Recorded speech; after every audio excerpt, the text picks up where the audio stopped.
ভবিষ্যৎ বাংলাদেশে পুলিশের এই ধরনের ড্রামা আর দেখতে চাই না। আমরা গোপালগঞ্জের রাজনীতি করতে চাই না, আমরা সত্যিকার অর্থে বাংলাদেশের রাজনীতি করতে চাই। এই জন্য বগুড়াবাসী, ফেনীবাসী, গোপালগঞ্জবাসী থেকে শুরু করে বাংলাদেশের লড়াইয়ে সকলকে আবেদন জানাচ্ছি, আপনারা এনসিপির ছায়াতলে আবদ্ধ হন, ভবিষ্যৎ বাংলাদেশের লড়াইয়ের সাথে থাকুন।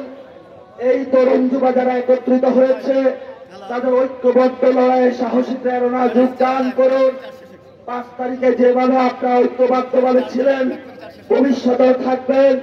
এই আহ্বান শেষ করে আমি আমার বক্তব্য শেষ করছি, তবে সাথে যোগ করছি, আমাদের এখানে হামলা হয়েছে, পুলিশ নির্ভীক আকারে দাঁড়িয়েছিল।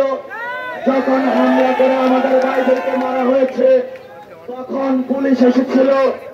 এই ড্রামাগুলো আমরা হাসিনা আমলে দেখেছি, সে একই ড্রামা পুলিশ থেকে আমরা এখন দেখতে পাচ্ছি।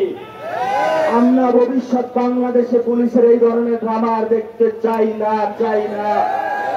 আপনারা যারা এখানে নির্যাতিত হয়েছেন আমরা আপনাদের পাশে আছি, শত বাধা সত্ত্বেও আমরা উপস্থিত হয়েছি। আপনারা মেরুদণ্ড করে সোজা করে থাকবেন, আমরা আপনাদের পাশে থাকবো ইনশাআল্লাহ।